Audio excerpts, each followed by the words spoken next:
Have you ever looked at someone and thought you knew their story, only to realize later that what you saw was nothing more than the surface of an ocean too deep to measure? That's exactly what everyone thought when they looked at Eleanor Hartman, an elderly farm woman who lived on the very edge of Cedar Hollow, a small town that most people drove past without remembering its name. Eleanor was the type of person who blended into the background: gray hair tied neatly in a bun, a wrinkled face that seemed worn by time and sun, and clothes that were practical rather than stylish. Faded denim overalls, plaid shirts, and boots caked in mud from tending her land. People saw her as fragile, a widow who had long ago given up on adventure, who now survived on selling eggs, milk, and the occasional basket of fresh vegetables at the farmer's market. They didn't know the truth. They couldn't have guessed that this woman, who appeared so ordinary, once carried secrets that entire governments still whispered about. Eleanor's ranch stretched wide under the golden sky of the Midwest. Her life now revolved around her animals: chickens that clucked noisily in their pen, cows that mooed lazily in the pasture, and 2 loyal German shepherds, Shadow and Rex, who guarded her side as though they knew their mistress was far more important than she let on. Every morning before dawn, Eleanor rose from her creaky bed, poured herself black coffee, and stared out at the horizon as if she were watching for something no one else could see. She carried herself with quiet discipline, measured steps, sharp eyes, always alert. But to the townsfolk, she was just an old woman living out her final years in solitude. What most didn't realize was that Eleanor had once been Sergeant Eleanor Hartman of the Special Forces, one of the most decorated snipers in military history. In her prime, her name alone sent chills through enemy ranks overseas. They called her the Phantom of Kunar, after a mission in Afghanistan where she eliminated 12 insurgents in less than an hour without ever being seen. She had survived ambushes, explosions, and betrayals. She had walked away from battles others never returned from. Her rifle and 2010 ESR had been her companion for decades, until the day she chose to leave that world behind. Now it lay locked in a trunk under the floorboards of her barn, wrapped carefully in cloth, untouched for years. She swore she would never need it again, but life has a way of testing vows when you least expect it. For months, Eleanor had noticed changes in Cedar Hollow. A group of restless young men had started hanging around town. They weren't locals, at least not by blood. They were drifters.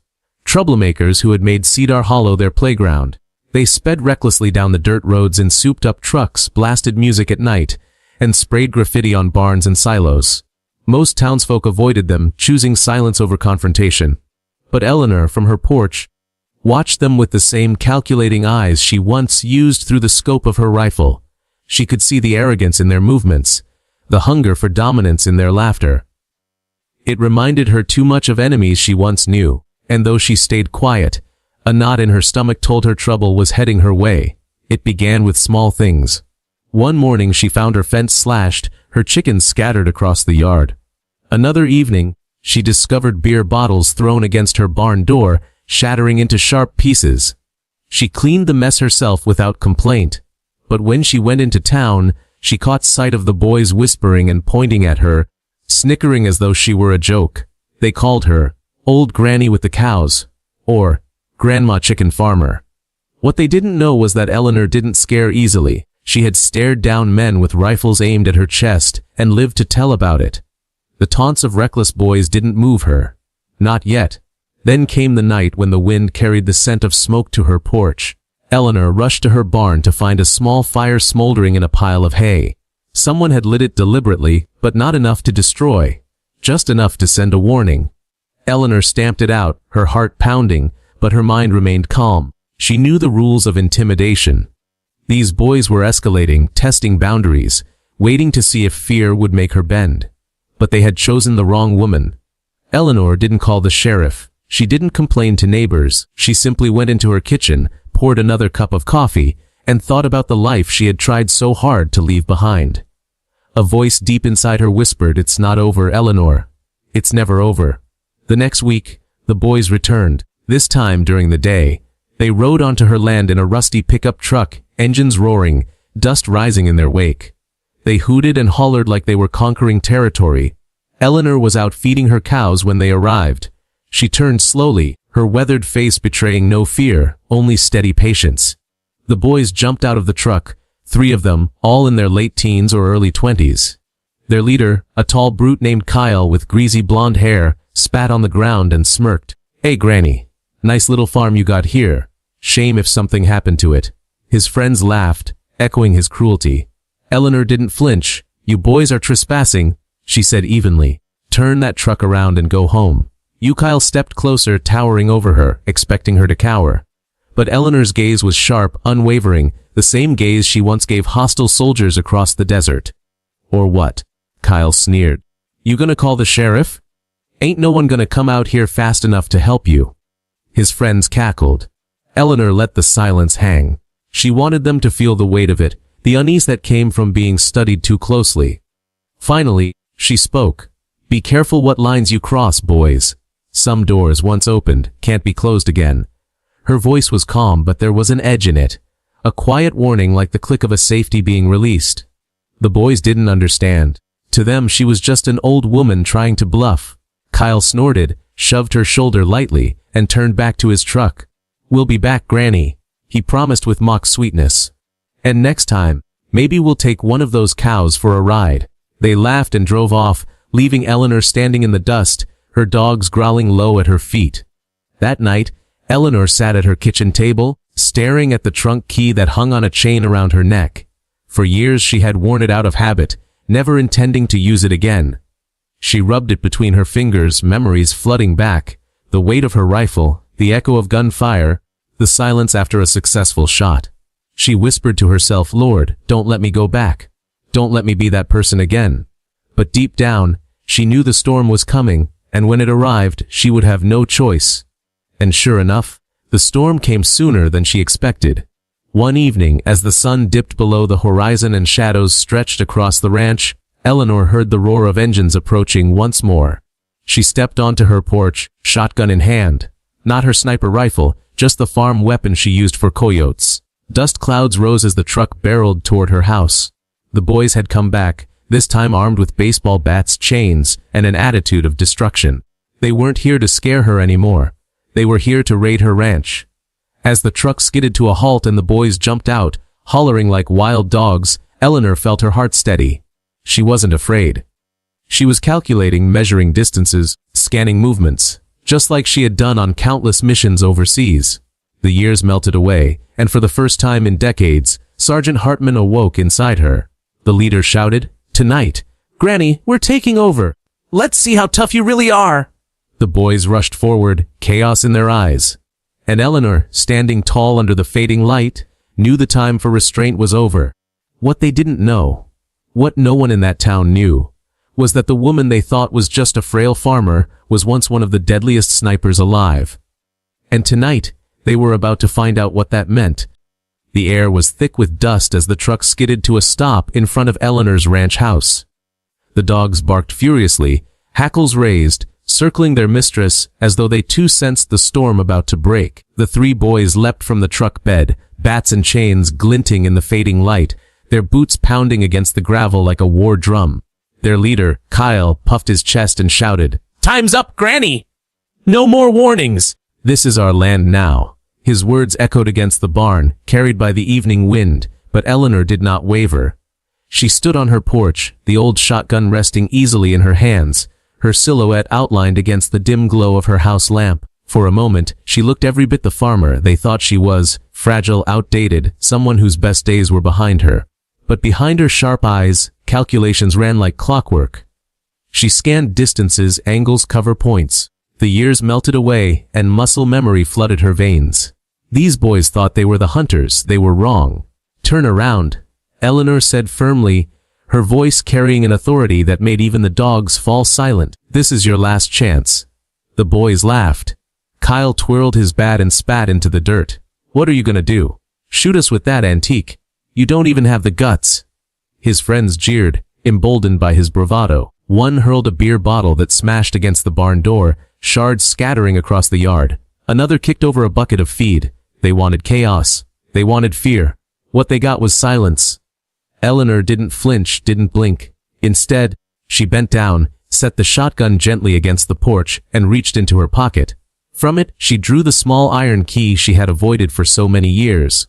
Slowly, deliberately, she walked down the porch steps, her boots crunching against gravel, and crossed to the barn. The boys shouted insults behind her, but she didn't answer. She pushed open the barn door, stepped inside, and with steady hands, unlocked the trunk hidden beneath the floorboards. The hinges groaned as she lifted the lid. Inside, wrapped carefully in cloth, lay her old sniper rifle, the M2010 ESR. She ran her fingers over the cool steel, memories flashing, missions in deserts, jungles, mountains, the faces of comrades lost, the precision of every shot that had saved lives. She had promised herself she would never pick it up again. But tonight wasn't about war. Tonight was about survival. Tonight was about teaching a lesson that would echo far beyond her ranch. When she stepped back out into the yard, rifle slung over her shoulder, the boys fell silent for the first time. Something in her posture had shifted. She no longer looked like a frail farm woman. She looked like a soldier, like a ghost of wars they couldn't even imagine. The dogs growled low, feeding off her energy. Eleanor's voice was calm, steady, and deadly serious. Leave. Now, or I promise you will regret it. Kyle tried to laugh, but the sound caught in his throat. You think you scare me? He barked, though his eyes betrayed uncertainty. He motioned to his friends. Get her. They charged. One boy swung his bat at the dogs, but Shadow lunged, knocking him off balance, teeth snapping dangerously close to his arm. The other boy raised his chain, but Eleanor's rifle cracked. A warning shot that shattered the chain link hanging from his hand, the bullet whizzing inches from his knuckles. The sound ripped through the night, echoing across the fields. Both boys froze, eyes wide, realizing this wasn't a bluff. Kyle stumbled back, shock flashing across his face. What the hell? He whispered. Eleanor stepped forward, the rifle still smoking in her grip. You boys wanted a fight, she said evenly. But you didn't know who you picked it with. She chambered another round with smooth precision, her hands steady as stone. I was a special forces sniper. I've faced men with more power, more weapons, and more hate than you could ever imagine. And every single one of them thought they were unstoppable, until they met me. The boys' bravado crumbled. Their chests heaved with ragged breaths, sweat trickling down their brows despite the cool night air. Shadow growled menacingly, circling the boy with the bat, while Rex barked at the one still frozen in shock. Kyle raised his hands, voice trembling now. We didn't know. That's the problem. Eleanor cut in sharply. You never think. You act like the world owes you, like fear makes you powerful. But let me tell you something, real power is protecting what's yours. Real power is standing up when the world tries to knock you down. And real power. She leveled her rifle squarely at Kyle's chest, is knowing when to pull the trigger and when to show mercy. The yard was silent except for the pounding hearts of the boys who finally realized they had walked into a nightmare of their own making. Eleanor lowered the rifle slightly, but her gaze remained hard. You get one chance. Leave this ranch and never come back. Step foot on my land again, and I won't aim for warning shots. Kyle nodded frantically, motioning to his friends. They scrambled back to the truck, tripping over themselves in their rush to flee. The engine roared to life, tires spitting gravel as they sped off into the night. Their laughter gone, replaced by the heavy weight of fear and shame. Eleanor stood in the middle of her yard, rifle in hand, dogs at her side, the echo of the confrontation hanging in the air. She wasn't proud of returning to the soldier she once was, but she knew it was necessary. Sometimes the ghosts of the past return not to haunt you, but to remind you that the strength you thought you left behind never really goes away. Later that week, the story spread through Cedar Hollow. Some said they had heard the gunshot, others swore they saw the boys tearing through town, pale-faced and shaking. Word traveled fast, and soon whispers turned to awe. Did you hear? Old Eleanor Hartman isn't just a farmer, she was Special Forces! A sniper, they say. A legend. The once dismissed farm widow became a symbol of resilience and quiet strength. As for the boys, they never set foot on her ranch again. Kyle, humiliated but changed, eventually confessed to others what had happened. Strangely, he began to carry himself differently, less loud, less cruel. Perhaps the night on Eleanor's ranch had shown him something no punishment or scolding ever could, that arrogance crumbles before true strength. Eleanor returned to her quiet life, her rifle locked away once more. But sometimes, in the stillness of night, she'd step onto her porch, stare at the horizon, and whisper to herself, "The phantom of Cooner still watches." She didn't need the world to remember her name. She just needed to protect what was hers. And here's where you, the viewer, come in. Because maybe you felt underestimated, mocked, or pushed around. Maybe people see only the surface of who you are and have no idea what strength lies beneath. Eleanor's story reminds us that no matter how much time passes, no matter how others judge us, the fire inside us never truly dies. You just need the courage to stand tall when it matters most. So if you found power in this story, if Eleanor's courage inspired you, hit that subscribe button right now.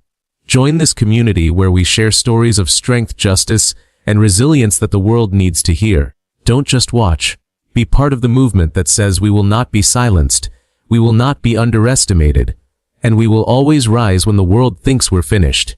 Because sometimes, the quietest people carry the loudest legacies.